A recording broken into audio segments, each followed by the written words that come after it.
من الشيطان الرجيم يا أيها الذين آمنوا اذكروا الله ذكرا كثيرا وسبحوه بكرة وأصيلا هو الذي يصلي عليكم وملائكته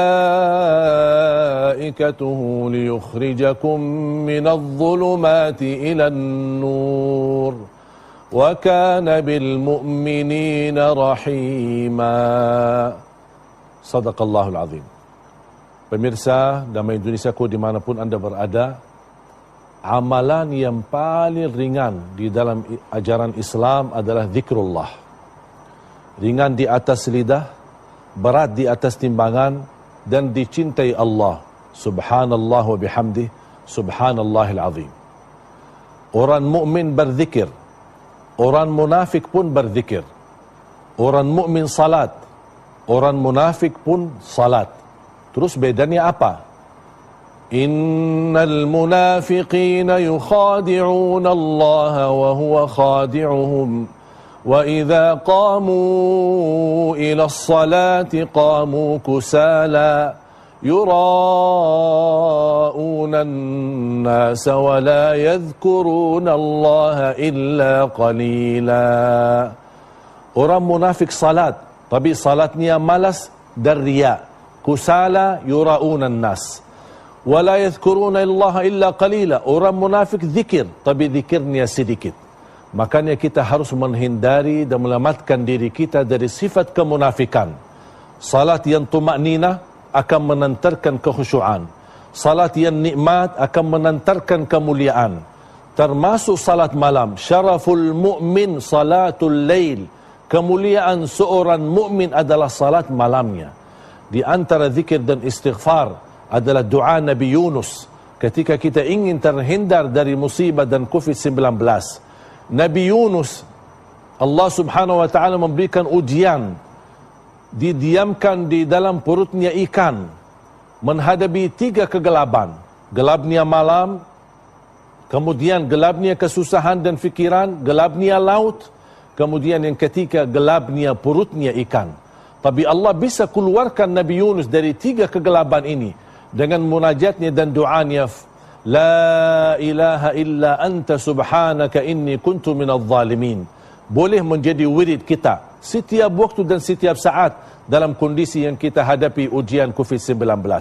Nabi Yunus kata Allah subhanahu wa ta'ala, kalau bukan tasbihnya ini, bisa Allah jadikan Nabi Yunus dan didiamkan di dalam perutnya ikan sampai hari kiamat. Kira-kira kita mau didiamkan oleh Allah dalam ujian ini berlama lagi? Makanya kalau kita ingin disegerakan oleh Allah subhanahu wa ta'ala dan terangkat bala ini, tolong jangan lupa kita berbanyak salawat dan berbanyak doa Nabi Yunus. La ilaha illa anta subhanaka inni kuntu minadh zalimin. Di antara amalan yang sangat istimewa, khususnya waktu sahur, dan ini sangat dianjurkan oleh Allah subhanahu wa ta'ala dalam Al-Quran, bahkan Allah puji mereka, adalah istighfar.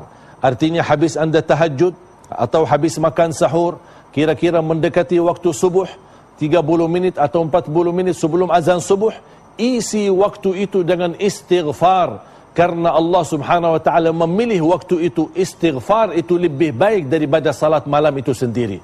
Kenapa? Karena Allah memuji, wal mustaghfirina bil ashar wa bil ashari hum yastaghfirun, sambil kita mengingat perbuatan kita dan dosa-dosa kita yang selama ini kita lakukan. Agar bulan Ramadan ini segera Allah subhanahu wa ta'ala angkat bala dan juga diampuni dosa-dosa kita. Di antara amalan istimewa di bulan suci Ramadan adalah sedekah. Nabi Muhammad sallallahu alaihi wasallam termasuk orang yang paling dermawan, dan terlihat kedermawanannya di bulan suci Ramadan. Sebagaimana disebutkan, kana ajwadan nas wa kana ajwada ma yakunu fi Ramadan. Nabi Muhammad adalah orang yang paling dermawan dan terlihat kedermawanannya di bulan suci Ramadan. Tapi ingat, ada satu hal, dan saya yakin umat Islam di Indonesia suka bersedekah, tapi selalu tertinggal doa ketika bersedekah. Niat untuk apa sedekah kita? Salah satu sedekah yang terbaik adalah sedekah subuh. Kita boleh simpan kotak amal di rumah, kita isi sedekah. Tapi ketika anda isi sedekah, jangan lupa kita berdoa. Dengan doa, Allah akan kabulkan melalui wasilah sedekah kita.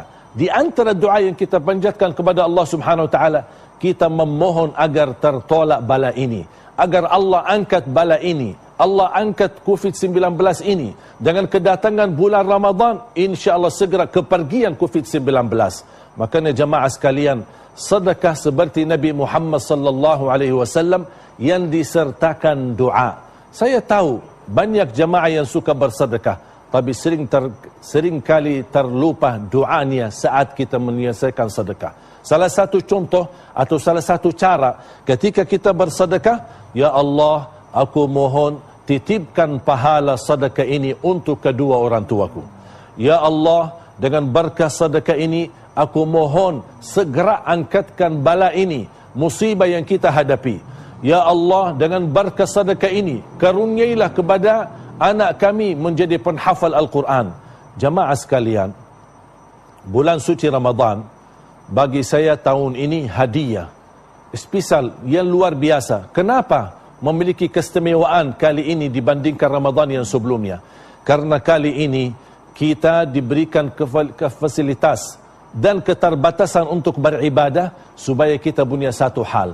Tidak boleh ada hal yang mengganggu ibadah kita. Urusan dunia, urusan nafkah, urusan keluarga, urusan apapun sudah dihalangkan oleh Allah Subhanahu Wa Taala. Dengan wabah corona ini, kita harus sibuk menunjukkan kepada Allah Subhanahu Wa Taala. Seperti orang hamba berkata, ya Allah, walaupun ujian begitu berat kami hadapi, tetap kami insya-Allah akan terus memperjuangkan ibadah kepadamu. Di antaranya i'tikaf. Memang selama ini kita suka i'tikaf di masjid, tapi karena ada wabah corona, apakah kita bisa beriktikaf di rumah? Bisa beriktikaf, karena hakikat i'tikaf bukan soal tempatnya di mana, tapi hakikat i'tikaf bagaimana i'tikaful qalbi, bagaimana bisa kalbu kita fokus dan konsentrasi untuk menajurkan dan kembali kepada Allah Subhanahu Wa Taala dengan taubatan nasuha.